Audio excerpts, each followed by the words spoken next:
Let's talk about the advantages or the perks of having or owning 125cc motorcycle.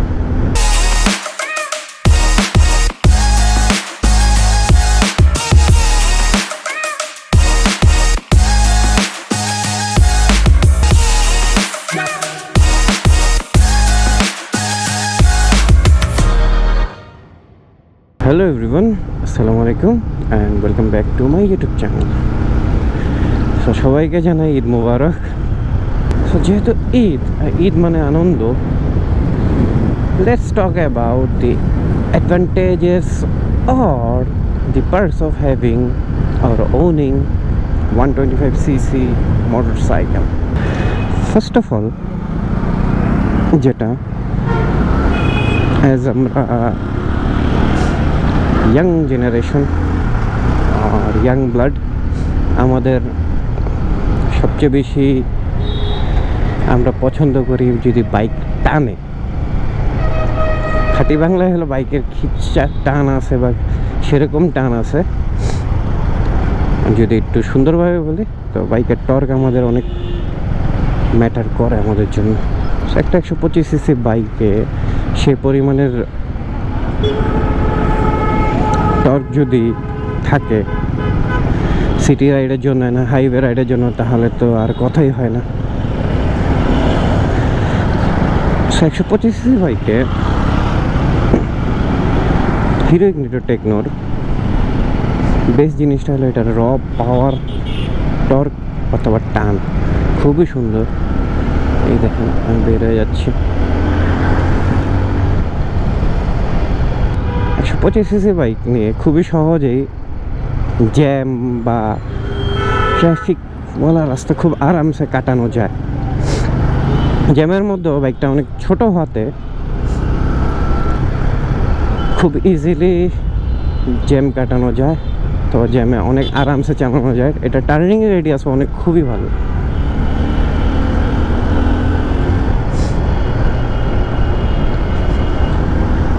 আর কেউ যদি 125cc bike কিনে তার মাথায় থাকবে অলওয়েজ মাইলেজের বিষয়টা।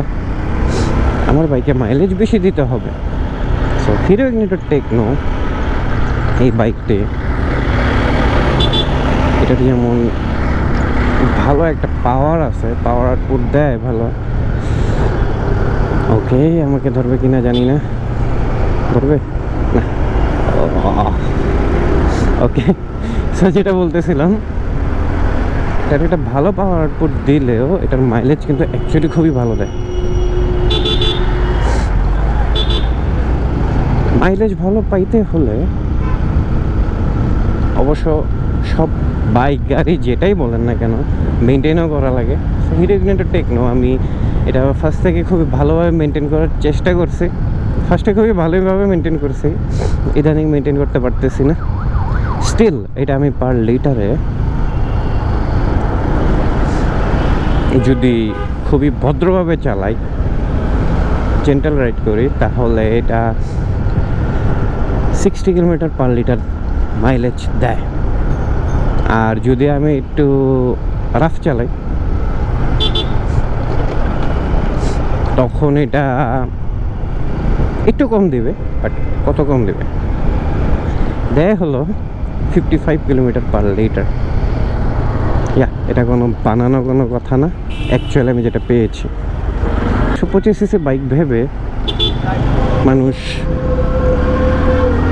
ভয় পায় হলো ব্রেকিং, কারণ স্বাভাবিক এটা ছোটো বাইকে ব্রেকিং ভালো হয় না, কারণ ওই পরিমাণে সুন্দর একটা ব্রেকিং দিতে গেলেও কোম্পানির প্রচুর কস্ট পড়ে যায়, অ্যান্ড এত দাম দিয়ে আমরা কেউই কিনতে চাই না। বাট হিরো ইগনিটর টেকনোতে ইউজ করা হয়েছে i3s technology and IBS technology. i3s এর কারণে আমরা মাইলেজটা বেটার পাই। জ্যামের মধ্যে 6 বা 7 সেকেন্ডের মধ্যে স্টার্ট অটোমেটিক্যালি অফ হয়ে যায় নিউট্রাল থাকলে। আর IBS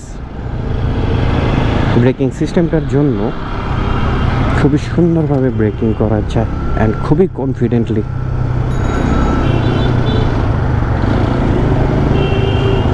এই বাইকের টায়ারটা চিকন হওয়ার কারণে অনেকে ভয় পায়। ইভেন ফার্স্টে আমি কেনার পরও অনেক ভয় পেতাম যে এটা আমার স্কিড করবে কিনা, বাট ড্রাই রোডে আল্লাহর মতে আমি যে দুষ্টুমি করে চালাই,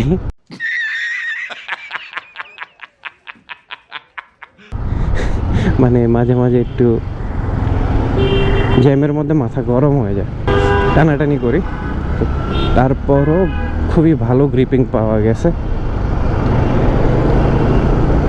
অ্যান্ড আমি পাইও বৃষ্টির সময় স্কিড করবেই, অফ রোডে কাদায় স্কিড করবে, বাট যদি একটু ঠান্ডা হয়ে আরামসে বাইকটা চালান, ব্রেকিং ডিস্টেন্স রাখেন সুন্দর, তাহলে স্কিড করবে না। আমি স্কিড করছে এমন বলতে পারবো না, কারণ আমি অলমোস্ট এই বাইকটা 2 বছরের মতো ইউজ করতেছি অ্যান্ড স্কিড করে নাই আমার। হ্যাঁ, যদি আপনি নর্মাল ডেইজের মতো রেইনি ডেইসেও চালান বাইক, ব্রেকিং ডিস্টেন্স কম রেখে বা স্মুথলি ব্রেকিং না করে ঠাস করে ব্রেক করবেন, সো তখন স্কিড করবে ভাই।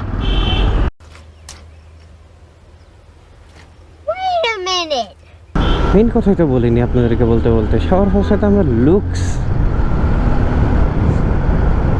লুকসের ব্যাপারে চিন্তা করি। আরে আমি একটা বাইক কিনবো, সেটা লুকস কেমন হতে পারে, বা লুকসটা ভালো হতে হবে, নাহলে তো মানুষ পছন্দ করবে না, নিজের কাছেও কেমন লাগবে। Hero Ignitor techno looks, weight দেখাচ্ছে, এটা লুকস খুবই সুন্দর। রাত্রেবেলা মাঝে মাঝে এটা অনেকেই বলে যে ভাই, আমি তো দূর থেকে ভাবছিলাম এটা হাঙ্ক অথবা পালসারে যখন পার্কিং লাইটগুলা জ্বলে থাকে রাত্রে। যদিও আমার পার্কিং লাইট দুইটাই নষ্ট হয়ে গেছে, চেঞ্জ করতে হবে। যারা মাল্টিপারপাসে বাইক কিনবেন, বাজেট কম, তার জন্য 125 সিসি সেগমেন্টের হিরো ইগনিটর টেকনো হতে পারে one of the best motor cycle. কেন? কারণ হাইওয়েতেও খুব সুন্দরভাবে এটা স্পিড ক্যাচ করে। যদি এটা 150 সিসির মতো ইনস্ট্যান্ট অ্যাক্সেলারেশন তেমন দিবে না, বাট আমি হাইওয়েতে যখন সিঙ্গেল রাইড করছি সোলো, তখন এটা আমি 112 পর্যন্ত টপ স্পিড তুলছি ঢাকা চিরাঙ্গা হাইওয়েতে। আর আমি আমার পিলিয়ন সহ এটা আমি 95 থেকে 98-এর মতো তুলছি। একবার 100-এও তুলছিলাম, বাট পরে আর তুলিনি। বাট মাথায় একটা জিনিস রাখতে হবে, সেটা হলো 125 সিসি বাইক, ওয়েট কম হবে, সেভাবে বুঝে শুনে স্পিডিং করতে হবে। শেষ করার আগে আরেকটা কথা বলি, ইগো রাইডিং কখনো করবেন না। নিজে যতটুকু কনফিডেন্ট আছেন, যতটুকু কনফিডেন্স আপনার মধ্যে আছে, ওটুক লিমিট অনুযায়ী চালাবেন। লিমিটের উপরে অ্যাকচুয়ালি কখনো চালাবেন না, লিমিট ক্রস করবেন না, সেফলি রাইড করবেন। ভালো থাকবেন অ্যান্ড ঈদ মোবারক সবাইকে। আল্লাহ হাফেজ।